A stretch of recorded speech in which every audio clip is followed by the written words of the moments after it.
for a set of downs. Never make the mistake that the slot receivers, especially the little guys like we're watching here, are just quicker than fast. A lot of them combine quickness and speed, and they catch a lot of footballs, as we just saw there. So the offense has it 1st and 10.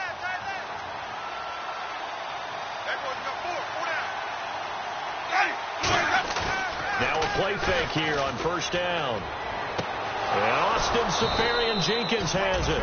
And he'll be taken down across the 50 at the 45 in enemy territory. I know I'm not in the rooting business, but I really like this kid, Austin Seferian-Jenkins. Good catch there. I'm just hoping he can stay on the field and have some good health. Now the Bucs open so too, limited to 16 games total his first 2 seasons combined. He is quite a target for a young quarterback. Jameis Winston can grow with this guy, and boy, they can be a dynamic duo. And after the play on the ground, that brings up 2nd down here. In 2015, we saw the Doug Martin that we saw as a rookie, didn't we? Absolutely. A 1,400 yards, second only to Adrian Peterson last year. And he really helped a young quarterback develop by taking a lot of pressure off of him. Now he feels good coming off that 5-year deal he signed in March. Feels even better about that. So it'll be 1st down here after the run.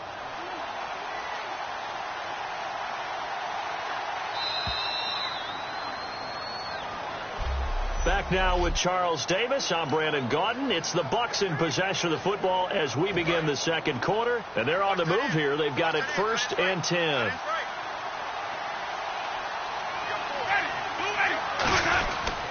Winston with a give to Martin. Oh, he's got a little daylight. And inside the 20 before he's brought down. It's a pickup of 16 there, and it'll lead to a new set of downs. Now, that's the Doug Martin we saw, not just in his rookie year when he burst on the scene out of Boise State, but how about in 2015 when he earned a big-time contract extension from Tampa Bay? Yeah, you mentioned it, from Boise State, 31st pick back in 2012. 1st down, here's the run with Martin. And they've got it inside the 10 at the 8. It's a good gain of 11, sets him up 1st and goal. Well, from the safety of our booth, I think it's okay after that run that I call him still the name that maybe he's not too crazy about, the muscle hamster. Yeah, his teammates at Boise State called him that. He doesn't like that thing. He hates that name. He told us he prefers, and he told the world he prefers Juggernaut. It's always tough when you come up with your own nickname. It doesn't stick. I hope it works for him, but I have my doubts. We're going muscle hamster here in the booth. Kind of running there at your own risk against that 4-3 and that big line, aren't you? Yeah, and I don't really run it against a good 4-3 team that well because I've got to get those guys on the move a little bit. If you're a static running team, meaning you just want to run it in the middle, you may have some trouble against good defensive tackles. That's what we just saw in that play. No gain. Here's Winston. His pass caught at the 4. 4 yards on the completion, and it sets up a 3rd down. How about the timing on that one? Boy, they were in sync, weren't they? 3-step drop, balls out of his hands, right to the tight end. Nice completion, just like they do it in practice. 3rd and goal, Winston. He's got time. And he's got it. Caught in the end zone. Touchdown, Tampa Bay. Mike Evans from 3 yards out. And the Bucs have taken the lead. For Jameis Winston, first touchdown pass of his sophomore campaign. After such a great rookie campaign, they're expecting big things out of that guy. And I think they'll get them. This guy is a football gym rat. All right, he's going to be there watching film, first guy in the building, last guy out at night, and absolutely captures a team. The locker room gravitates towards him, and I want to meet his nutritionist. You see how good he looks coming back for his 2nd year? I want to hang out with him and learn how to play like he does. The Bucs ready for the kickoff.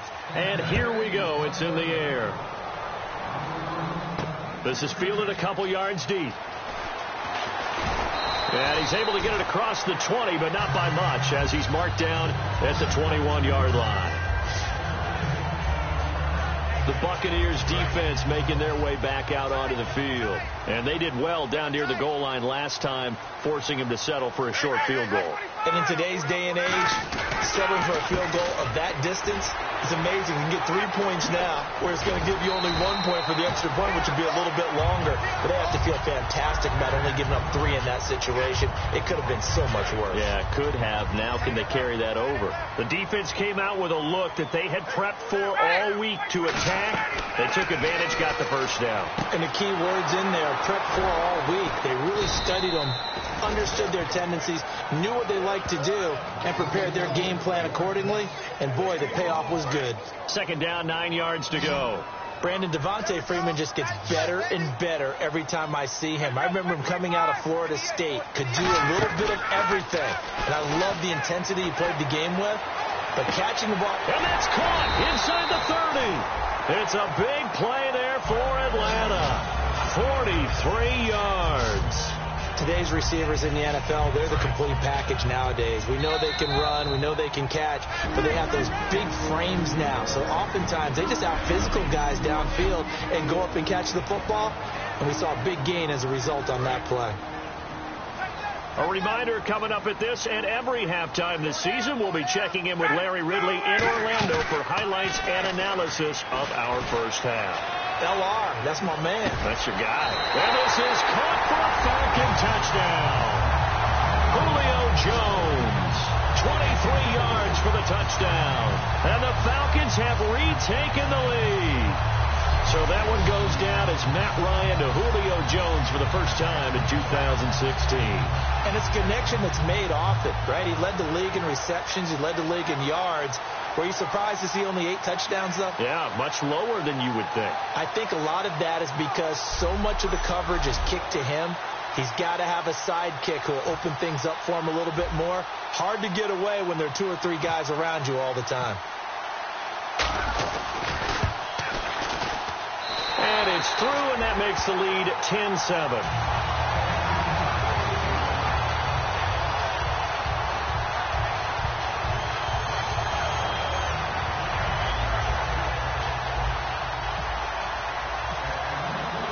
After the touchdown, here's Bryant now to kick it away. This fielded a few yards into the end zone. And no run back here. This will be a touchback, and it comes out to the 25-yard line. Now the Buccaneers offense gets ready to head back onto the field. And they're hoping to capture some of that magic they had last time out when they were able to put together a scoring drive. But they're still down here, Charles. Not the major concern, though, because of what you talked about. They scored the last time out. They feel good about themselves. They feel like their game plan is now in effect. They know how to attack and what plays they want to put together. But they've got to keep it moving in the right direction because, as you did note, they are down on the scoreboard. What really hurts defenses on screen passes is that they eat up one of their levels right away. Because you know, most defenses, there's 3 levels: D-line, linebacker, secondary. But on a screen pass, you're inviting the defensive line to get past them, and then you throw the ball over their heads. And now there's just 2 levels left to try and stop big guys out in front of a guy running with the football. First down, Winston. Right side caught by Jackson. Give him a couple on the catch. It's 2nd and 8. He decided to run a hitch route. It really helps to have a guy who can turn it loose. And, boy, he rifled one in there on that one. Not much run after catch, but it worked really well.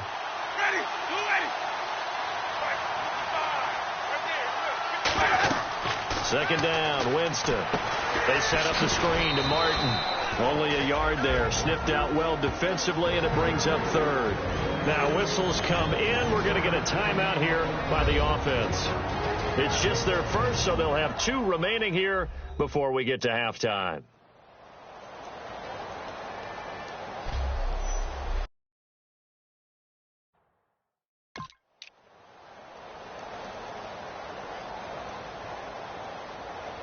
So 3rd down now. They need the 27-yard line for a first.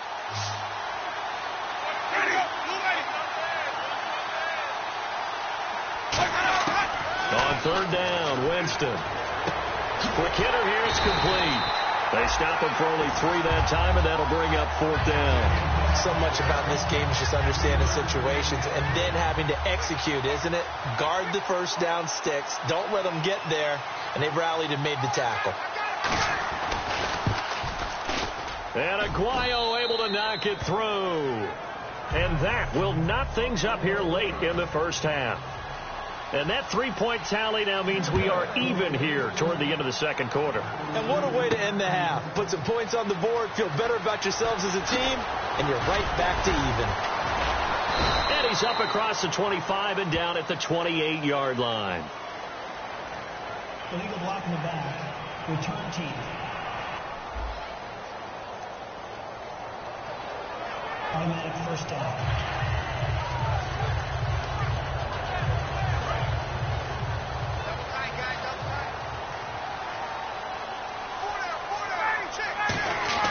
On first down, Ryan. The left side completion to Jones. So we've reached halftime here on opening weekend, as we'll send you down to Orlando, where Larry Ridley has our EA Sports halftime report. Larry? Thanks, Brandon, and welcome to our EA halftime report. I'm Larry Ridley. As we look at the numbers, the only thing that really matters is that we've got a tie game. We'll have another half here to figure out who can come out on top. All right, let's get straight to it. Here's some highlights from the first half. Third down at the 44. Hester is able to haul in the contested pass, and it's going to end up going for a gain of 17. Later on the drive, they'd stall out and settle for a field goal.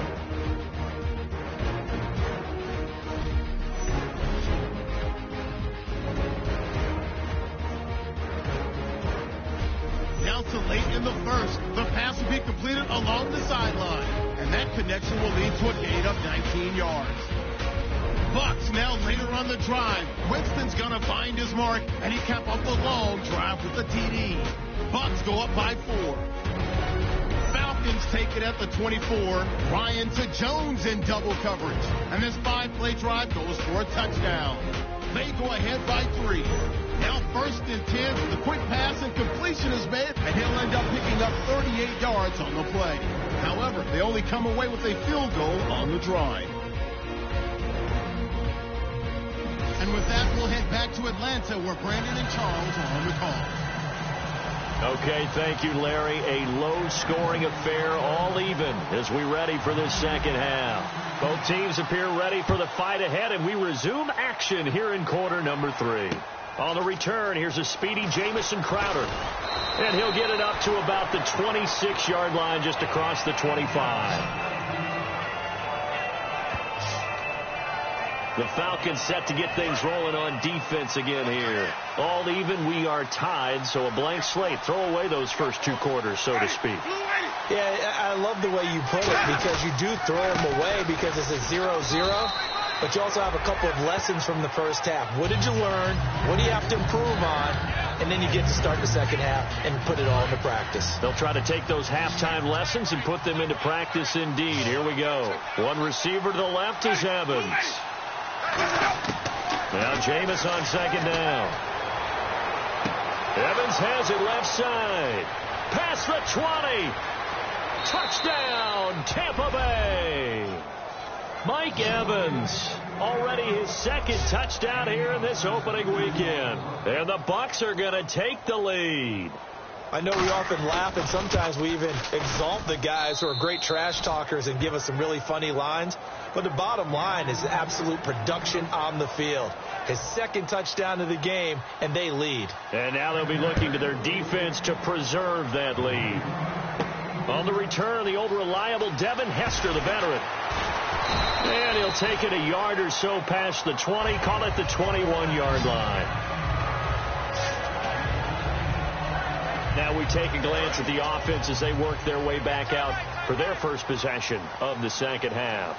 They're down in this game. A chance for the offense, though, to put something on the board, get some momentum here in half 2. Try and get things kick-started for them. And you know at the half, they discussed how they were going to get that done. This is where scripting comes into play a lot of the time. How many plays do you script coming out of the second half? Most of the time in the first half, you're scripting 12 to 16. I think in the second half, you're really scripting more like 8 to 10. Kind of a starter or an opener, whatever terminology they use. Just something to get you off to a quick start. Second and 1 is often an invitation to take the big shot downfield. I bet the offensive linemen said, are you kidding? We just get on our backs and let's go get the first down. They love being physical. They go play action here on first down. And his throw's going to be incomplete. Levine Toilolo, the tight end, is intended target. And now it's second down. And he still doesn't have a catch. We're into the second half. I think it's a little bit of a surprise to me, but that was one he should have caught. Absolutely. That was his best opportunity right there. He dropped it. Connects with Sanu right side. And he's taken down, but not before he gets this into enemy territory across the 40. Love the call by the offensive coordinator, recognizing the situation very well, calling for the play-action pass, and completing it. Freeman, the lone man in the backfield. Ryan. He hits his target. It's the tight end, Toilolo. Give him 9 there on the first down completion. Seeing that play and understand just how tough it is to cover tight ends, especially the ones running around the NFL nowadays, makes me glad I didn't make it in that league. I would have had a really difficult time. But now you get to sit up here with me. Yeah, that's fun, isn't it? And what a really nice game right there on first down for them. Brings up a nice second down for them. It's a tried and true formula, and I don't think it'll change for as long as we play football. If someone's trying to throw the ball and you can put pressure on them and make it tough, that's only going to help your defense. Yeah, he sensed being hurried. He got rid of it before taking the hit, but incomplete. And he's got Sanu. And he's going to get the first down as they bring him down at the 23. Would it be safe to say that as precise as routes are supposed to be run in the NFL, maybe they're not quite as precise in college ball? That's accurate, yeah. And I think we saw a college route in the NFL there. Just find the soft spot, find the dead zone, and find the first down. And that's what he just did. That one good for 10 yards. And that'll bring up a second and just about a few inches here. That was a nicely run slant route, and what the receiver's trying to do is make the defender think he's going upfield for a deeper route, and then breaks it off, usually after about 3 to 4 steps, and cuts towards the middle of the field. And now what he's trying to do is use his body to keep the defender away from the football and get the quarterback a really nice target. Only a gain of a yard there, but it indeed gets him a new set of downs. Well, I liked it. Just take the snap, burrow forward, pick up the few inches you need for a first down. And defensively, I don't think they were expecting that. They looked a little surprised in the middle. Yeah, a little bit wary there, weren't they? Because that could be a throwaway down where maybe you go play action, fake it, and try and get something big. But instead, he rifles one that's intercepted. Picked off by Quan Alexander. And a big turnover there as his guys will get the football back. As much football as we watch, we've seen this work many times. In the red zone, first down, take a shot at the end zone, and points result. In this case, though, give credit to the defense. They outguessed them, were prepared, and intercepted the pass. And it pops free. The collision there jarred the ball loose and brings up second down. After watching him drop that slant, I can hear my old coach's voice ringing in my ears right now. You can't run with the ball until you catch it. Trying to get those rack yards before he secured it. Winston gives to Martin on the draw. And he's going to be taken down shy of the 10, right around the 9-yard line. Just a couple there on the second down run. Now they're staring at a 3rd and 8 situation. I do know from experience that when you slow down someone's running game, you're now doing the dictating on defense. And guess what? Now you're getting ready to tee off on their quarterback because they have to throw it all the time. But you still have to be alert for the draws and other plays of that nature to make sure you don't get hurt. Jackson's got it over the middle. Just a 5-yard pickup, and it leads to 4th down. I think that call was made not so much to try and get the first down, although they would have taken it if they could have gotten it, but to give their punter a little bit of space and try and help out their defense. Yeah, they got the safe completion on 3rd.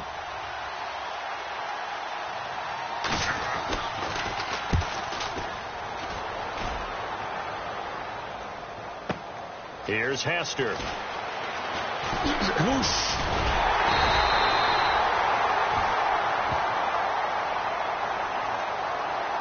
Block in the back. Return team.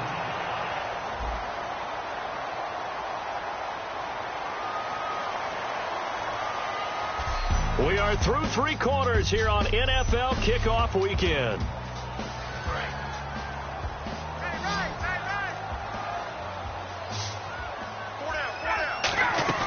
Now a play fake here on first down.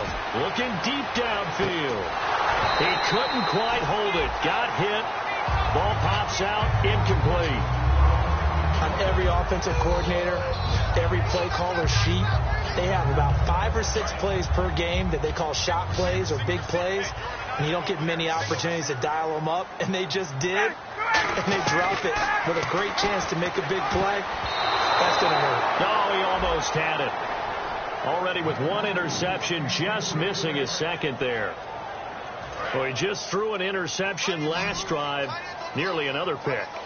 And things aren't very even right now.